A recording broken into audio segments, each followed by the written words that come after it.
Bonjour à toutes et à tous, un petit mot avant votre analyse technique présentée par Karen pour vous parler du Discord que nous avons mis en place ensemble. Je suis Maxime, associé et collaborateur de Karen et nous vous proposons de vous accompagner au quotidien dans l'apprentissage du système Ishimoku Kinkoyo sur le marché des cryptos et sur celui du Forex. Si vous souhaitez nous rejoindre, vous retrouvez le lien contenant toutes les informations sur le profil Twitter de Karen. Je vous dis à très vite, bonne vidéo. Bonjour à tous et bienvenue dans cette revue hebdomadaire sur le Forex. Nous sommes le 27 mars et il est 11h15. Donc je n'avais pas fait de vidéo la semaine dernière parce qu'il y avait le FOMC. Donc comme on ne savait pas du tout dans quel sens ça pouvait partir, ça ne servait pas à grand chose de faire une vidéo avec des niveaux si tout devait être invalidé le mercredi soir. Donc là maintenant ça y est, on peut reprendre les vidéos de façon un peu plus régulière et de façon normale jusqu'à la prochaine crise. Donc grosso modo pour cette semaine, nous avons comme échéance importante pour le Forex, nous avons mardi, aujourd'hui il n'y a rien, mardi à 10h45 il y a le gouverneur de la Banque d'Angleterre qui parle, et dans la matinée, alors tôt le matin, il y aura le gouverneur de la Banque du Japon qui est nouveau, donc il va s'exprimer aussi, donc il peut dire peut-être des choses intéressantes par rapport à la politique monétaire qu'il envisage lui de faire. Et à 15h nous aurons Madame Lagarde. Jeudi à 14h30 côté américain, alors attention il n'y a plus de décalage horaire avec les Américains, on reprend le décalage horaire de 6h, donc les stats à nouveau 14h30 et l'ouverture à 15h30. Donc 14h30, on aura le PIB final américain et le chiffre, mais est-ce que maintenant ça reste encore un chiffre important, ça tout reste à décider, c'est le PCE, donc un chiffre d'inflation qui était jusqu'ici très regardé par la Fed, mais là maintenant on s'occupe un petit peu plus d'un potentiel problème de récession qui arrive, puisque si l'inflation régresse, on a ce problème de récession qui est derrière, et pour le moment c'est un petit peu la problématique, sans compter les faillites bancaires. Donc ça, le PCE, ça sera pour vendredi, et il y aura à nouveau Lagarde qui va parler, elle va beaucoup s'exprimer, cette dame, donc j'espère qu'elle ne va pas nous donner des nouvelles catastrophiques pour trop nous chahuter le marché, mais un petit peu de volatilité, ça ferait pas de mal. Donc, le dollar index, dans toutes ces considérations, est neutre. En hebdomadaire, vous voyez que voilà, ça c'est la mèche du FOMC. Il est revenu tester ici sa Kijun mensuelle. Alors il avait testé 3 fois en janvier, c'est la semaine du 16, 23 et 30 janvier. Donc ces 3 semaines-là, on a testé cette Kijun mensuelle pour finalement s'en dégager, remonter chercher le haut du nuage. Et là, à nouveau, on est revenu chercher cette Kijun mensuelle.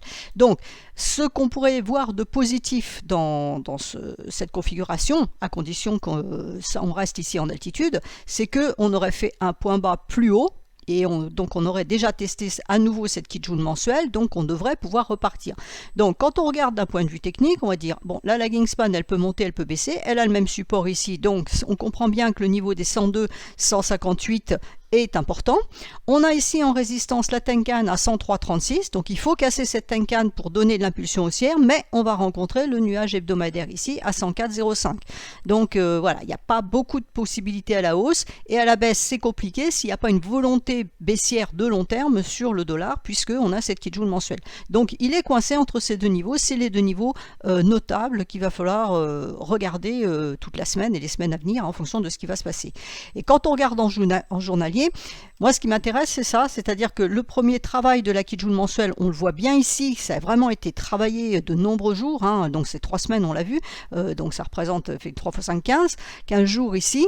On est descendu très bas, mais on n'a pas atteint le bas du nuage, on a fait une pénétrante et on est reparti. Et depuis, donc, on est monté, on redescend ici, donc court terme, on a redonné un signal baissier puisqu'on a recassé la Kijun ici, mais voilà, notre Kijun mensuel a tenu. Et là, pour le moment, on n'a que 2 tests. Alors, on peut aussi rentrer dans cette espèce de configuration, c'est-à-dire rester entre la Tenkan hebdomadaire ici et la Kijun mensuelle en support, et puis yoyoter ici, un petit peu comme ça, pour retester à nouveau cette Kijun mensuelle. Bon, en général, ça ne se produit pas vraiment comme ça. C'est-à-dire quand il y a déjà eu un long test sur un niveau, si un deuxième test doit se refaire, il est plus court. Donc en principe, je dis bien en principe parce que c'est pas moi qui fais le marché, en principe, elle devrait tenir. On a eu là, c'est venu ici, on a fait un point bas plus bas, on a notre marteau, on repart à la hausse. Et ce qui est intéressant, c'est quand on regarde à court terme, on a ici un passage faible. Donc techniquement parlant, ça pourrait passer. Alors ça, ce trait orange, c'est ma Tenkan hebdomadaire. Et vous voyez que juste au-dessus, vous avez la Tenkan journalière. Je vous ai dit, si on casse la Tenkan hebdomadaire, on aura le nuage en résistance. Et vous voyez, vous avez aussi la Kijun journalière en résistance. Donc vous voyez que pour monter, c'est pas simple parce qu'il y a quand même pas mal de résistance. Moyen terme avec la Tenkan hebdomadaire et court terme ici, plus le nuage moyen terme hebdomadaire ici. Donc voilà, la montée est compliquée. La baisse, c'est compliqué aussi parce qu'il faut casser cette Kijun mensuelle. Donc il faut vraiment une volonté baissière de fond. Hein, c'est mensuel, c'est vraiment du long terme. Donc il faut vraiment dire, ok, le dollar est baissier, point à la ligne. Et à ce moment-là, on va chercher beaucoup plus bas. On pourrait peut-être revenir, d'ailleurs, rechercher ce niveau-là sur le niveau des 100. Donc pour monter, c'est compliqué. Pour baisser, c'est compliqué. Donc il va falloir surveiller ces deux niveaux. C'est l'encadrement du dollar. Si ça passe ici, c'est que ça va travailler à la hausse. Si ça passe ici, on va partir à la baisse. Et ce que je voulais vous montrer ici, c'était ce mouvement-là qui est assez joli. C'est de la lagging span qui a épousé parfaitement la Kijun et qui ne l'a donc pas cassée. Ce qui veut dire qu'elle ne valide pas, elle ne donne pas de signal baissier. Elle a validé le signal aussi ici. Alors elle est montée, elle est baissée, hein, elle a baissé un peu comme les prix. Et ici, elle est revenue chercher la Kijun, mais elle ne l'a pas cassée, elle reste au-dessus. Donc la lagging span, elle peut passer entre, comme ça, elle peut monter. Donc voilà, les prix peuvent passer ici, la lagging span peut monter. Donc s'il veut monter, s'il y a une volonté haussière, c'est faisable, mais ce n'est pas simple. Et puis à la baisse, c'est un petit peu plus compliqué parce que le niveau est fort. Maintenant, un niveau fort, ça lâche. Hein. C'est pas une impossibilité. Si notre dollar a vraiment envie de baisser, il peut. Hein. Mais voilà, disons que dans la situation actuelle où le Forex d'une façon générale ne sait pas trop dans quel sens aller, je vois mal cette cassure là à l'instant T. Bon, à part si effectivement il y a encore des problèmes au niveau des banques, ça peut se faire aussi. L'euro-dollar. Alors, l'euro-dollar, on va se mettre en hebdomadaire pour avoir la fourchette d'Andrews. Parce qu'après, on va me demander comment je l'ai tracé. Donc, voilà comment je l'ai tracé. Le point haut ici, les deux extrêmes de la correction ici. Et ça nous donne la fourchette d'Andrews. Donc, une fourchette d'Andrews, je rappelle que ce ne sont que des droites de tendance. Hein. Ni plus ni moins, il n'y a pas de calcul. Vous voyez, j'ai 5 droites de tendance au lieu d'en avoir une seule. C'est à peu près la seule différence avec des droites de tendance. Ce sont des droites de tendance. Donc, on a la médiane principale, on a les deux bornes et on a les médianes intermédiaires. Donc, notre euro-dollar, il est coincé entre sa Kijun hebdomadaire ici, Tenkan hebdomadaire et le plat de SSB qui est ici. Donc pour baisser, c'est faisable. On peut baisser, la lagging span peut baisser, hein, elle pourrait même baisser un peu plus bas pour aller chercher la médiane de la fourchette d'Andrews. Pour monter, il va falloir casser ce niveau-là, les 1,07785. Si on les casse, à ce moment-là, on aura une double résistance ici à 1,09 et l'autre niveau de Kijun mensuel à 1,0941 avec la médiane intermédiaire ici qui passe et qui donc peut aussi bloquer entre les deux. Donc on a vraiment de la résistance, hein, c'est l'équivalent du support sur le dollar. On a vraiment de la résistance ici parce qu'on a une médiane en plus. À la baisse, ça peut le faire, mais on trouvera rapidement le nuage hebdomadaire en soutien. Donc là, même chose, on va dire que c'est neutre, hein, vraiment entre 1,077 et 1,06. Il va falloir se dégager d'un côté ou de l'autre. Donc comme le dollar index, ici, on a une configuration aussi avec un nuage fin. Donc, on peut aller chercher cette Kijun à 1,0723. Et puis après, on verra si ça casse. À ce moment-là, ça sera 1,0660, voire donc le haut du nuage hebdomadaire à 1,0614. Alors, la lagging span, là, par contre, si on partait à la hausse, puisqu'on est quand même au-dessus du twist, hein, donc le twist peut tenir, hein, ce petit nuage fin peut tenir aussi en support, ça arrive. Donc, il faut recasser donc les 1,07785 pour aller chercher le niveau que j'ai évoqué tout à l'heure, mais il faudra que la lagging span, elle passe, c'est 1,0824. Donc vous voyez que ça va pas être forcément très simple. Il va falloir accompagner. Si on pense que, s'il y a cette cassure ici, qu'on pense que l'euro-dollar peut monter, il va falloir vraiment accompagner, soit en faire ça en plusieurs trades intraday, soit accompagner la position, parce que ce sera pas simple. On a encore aussi un 1,0810 ici, hein, en résistance. Là, on a deux niveaux de nuages ici qui sont en résistance. Donc vous voyez, des résistances, il y en a. Alors elles sont pas forcément très fortes. Celle-ci est forte parce que c'est la Kijun au-dessus de la lagging span, donc si tant qu'elle ne la passe pas, elle ne valide pas de hausse, donc c'est pour ça que celle-ci est importante, hein, elle est 1,0820, celle-ci est importante, celle-là un petit peu moins, mais ça peut freiner les prix, par exemple aujourd'hui ça pourrait monter et puis s'arrêter ici, et demain repartir et puis s'arrêter ici avant d'aller chercher ça.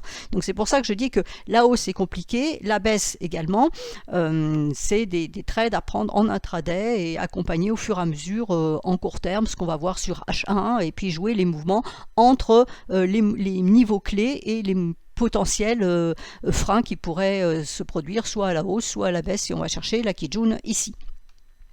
Donc le GBP-USD maintenant, puisqu'on parlait du gouverneur de la Banque d'Angleterre. Donc le GBP-USD nous fatigue un peu. Donc il a réussi quand même à aller chercher sa Kijun mensuelle, hein, j'en avais parlé la semaine d'avant, donc il y est allé.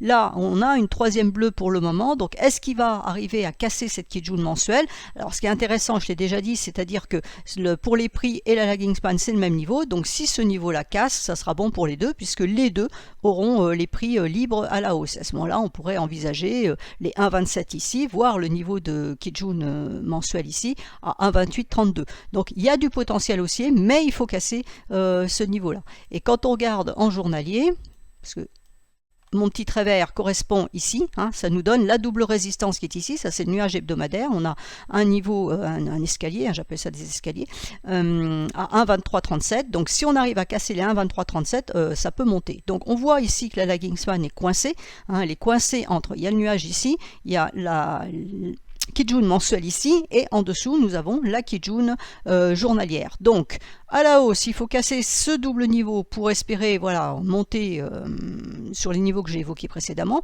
ou alors à la baisse, il faudra casser cette Kijun, donc 1,2184, pour aller chercher le twist ici. Alors attention, parce que ce niveau est faible, mais il est sur le même plan que la Kijun ici, donc ça peut faire support à 1,2148, et si on le casse, à ce moment-là, on aura le haut du nuage hebdomadaire à 1,2098, avec en renfort en dessous la Kijun journalière à 1,2074.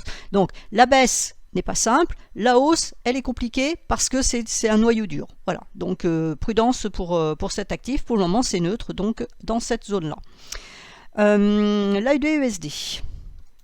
Alors l'AUD-USD en hebdomadaire, alors l'AUD-USD est coincé sous sa Kijun hebdomadaire, donc signal vendeur, signal d'achat, signal vendeur, et là on ne sait pas, hein, on est lundi, on va voir, wait and see. Donc si on arrive à repasser cette Kijun hebdomadaire en partant du principe qu'on fait de l'analyse technique PET, c'est-à-dire rouge, donc bleu. Voilà, donc si on passe bleu cette semaine, on va avoir une résistance ici à 0,6730 et la résistance majeure ici à 0,6757. Ça serait le niveau qu'on pourrait revenir chercher, qui a déjà été testé ici. Par contre, si le niveau des 0,666 tient en résistance, on pourrait repartir à la baisse, aller chercher le point bas ici à 0,6564, voire on a ici un autre niveau de Kijun mensuel sur un niveau de nuage hebdomadaire en support suivant. La lagging span, elle peut descendre. Par contre, pour monter, vous voyez qu'il va falloir elle aussi qu'elle casse sa Tenkan, donc c'est pas forcément évident. Donc pour le moment, l'AUD-USD, on va dire que il est coincé, c'est assez neutre. Alors quand je dis ça, ça veut pas dire qu'en court terme, en intraday, on ne peut pas faire quelque chose, hein, mais vous voyez que c'est pas évident. Et même en court terme, les bougies sont assez difficiles. Hein. On a des mèches, on a, regardez là, c'est 2 jours. Là, ça c'est le FOMC, mais même le lendemain, le 23 mars, on a quand même une belle mèche. Alors c'est propre. On va chercher des niveaux. Hein. Mon niveau de Kijun mensuel ici avec mon trait mauve. On est allé le chercher pile avec les 2 mèches ici, hein, donc c'est parfait. Là, on redonne un signal vendeur. Ce matin, on fait le test de cassure, donc peut-être que ce niveau va tenir en résistance. À ce moment-là, on va repartir à la baisse. Donc là, il faut vraiment surveiller ce niveau des 0,666. Si on le repasse, c'est de la hausse pour aller chercher ça. Si on reste en dessous, à ce moment-là, c'est de la vente pour aller chercher les 0,656, voire plus bas. On a un niveau ici à 0,654 et 0,653. Alors la LS, elle peut sortir hein, ici de son nuage, c'est pas très compliqué, ou alors elle refuse et ça tient, mais donc c'est pas un obstacle énorme. Il faut vraiment, pour moi, l'obstacle principal, c'est cette Kijun qui nous dira si ça monte ou si ça baisse. Ensuite, le dollar-yen. Alors le dollar-yen en hebdomadaire, donc il est neutre dans son nuage. Voilà, on peut pas dire autrement. Donc on a une résistance ici à 132,27, le support de Kijun mensuel à 128,19. Vous voyez que les Kijun mensuels, on les retrouve partout. Hein. 128,19, donc il faut rester au-dessus pour ne pas donner un signal vendeur de long terme. Donc tant qu'on reste au-dessus, c'est bon. Le prochain, si là ça continue à monter, pour le moment on est bleu, la prochaine résistance c'est 132,23. Si on arrive à la dépasser, à ce moment-là, les prix pourraient continuer à monter dans le nuage pour à terme aller chercher les 139,62. La lagging span, elle peut monter, elle peut baisser jusqu'au niveau de Kijun mensuel, le deuxième étant à 127,34. Et en journalier, voilà ce que ça donne. Donc on est complètement neutre vraiment, hein, puisque les prix sont dans le nuage hebdomadaire. On a le nuage journalier qui est à l'intérieur de ce nuage hebdomadaire, donc là c'est une double zone d'équilibre court terme et moyen terme. Donc pour le moment ça semble vouloir remonter. La lagging span là, elle repasse au-dessus de sa Kijun, donc elle invalide le signal vendeur, enfin qui était très léger, hein, qui avait été donné vendredi. Donc là pour le moment ça repasse au-dessus, mais il va falloir qu'elle s'attaque à son nuage. On a la Tenkan après à 132, on a ici une résistance à 132,73, donc c'est assez compliqué à la hausse. On a un passage faible ici vendredi 31 mars, donc peut-être que ça pourrait passer par ici, ou peut-être avant, hein, quand on voit des passages faibles comme ça, quelquefois ça passe juste avant, c'est retesté après justement sur le twist. Donc voilà, à partir de cette fin de semaine, il y aurait un potentiel. Par contre, si le nuage ici tient en résistance et que la lagging span repasse sous le niveau des 130,90, à ce moment-là, on pourrait revenir chercher le bas du nuage, voire le niveau de Kijun mensuel qui est ici. L'USD CAD.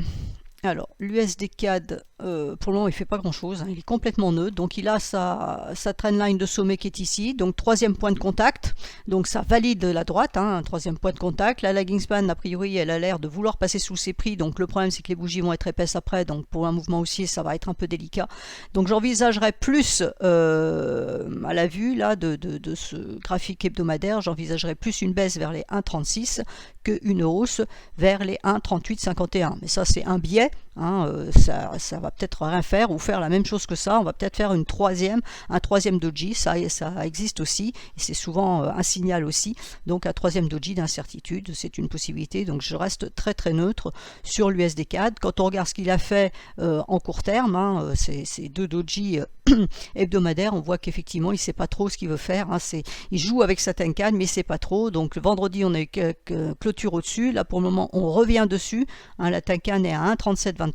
On revient dessus. Donc si on la casse, on peut aller chercher la Kijun à 1,3653, voir la Kijun hebdomadaire ici à 1,36. Voilà.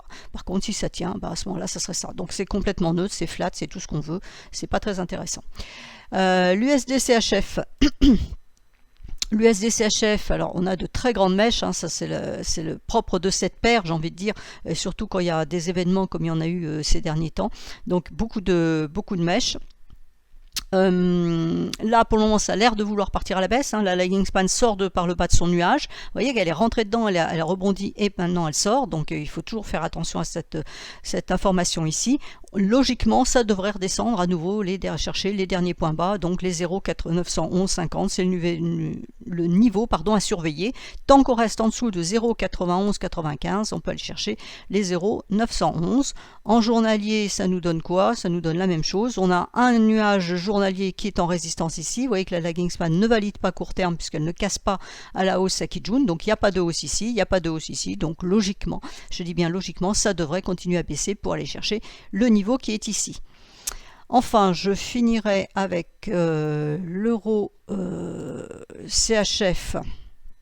Donc l'euro CHF, le petit souci qu'on a, c'est un souci oui non, c'est-à-dire qu'on a la Kijun qui remonte et qui bloque les prix à la baisse. Donc en principe, ça devrait maintenir les prix en altitude, ça veut dire soit ils repartent à la hausse, soit ils font rien, ils restent comme ça en altitude, dans l'incertitude. Quand on regarde en journalier, on comprend mieux le problème, c'est-à-dire qu'on a à la fois la Kijun hebdomadaire qui monte et on est sur la Kijun journalière, donc là il y a un gros nœud ici autour des 0,98, alors la Kijun hebdomadaire elle est à 0,9866, la Kijun journalière elle est à 0,9875, donc grosso modo tant qu'on est là, on ne fait rien.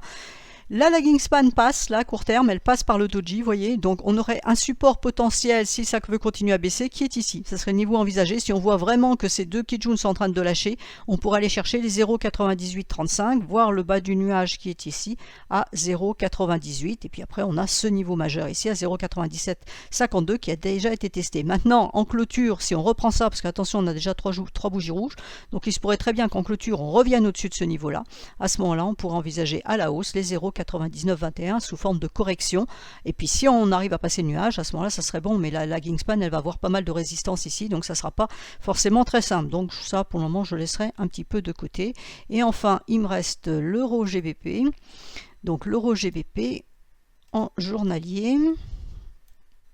Donc on a aussi la Kijun hebdomadaire qui descend, mais là pour le coup les prix sont légèrement au-dessus. Là c'est compliqué.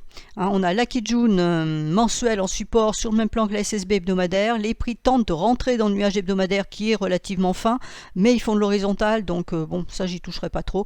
En grosso modo, pour ceux que ça intéresse, la résistance est la 0,8813. Si on arrive à la repasser, à ce moment-là on pourrait peut-être redonner de la hausse pour aller chercher les 0,8918. Par contre à la baisse il va falloir casser ce noyau à 0,8746 pour vraiment donner quelque chose. Vous voyez que la lagging span, alors pour monter c'est compliqué, pour baisser elle a sa Kijun ici à 0,8768, ensuite elle aura la Kijun mensuelle juste en dessous, donc c'est assez compliqué, donc c'est une paire que je laisserai de côté. Voilà, j'ai fait le tour du Forex. Je vous donne rendez-vous donc à la semaine prochaine, et si vous voulez avoir des updates régulièrement, c'est soit sur Twitter, soit sur Discord, puisque le Discord que j'ai monté avec mon associé, c'est Crypto et Forex. Voilà, je vous souhaite à tous une excellente semaine.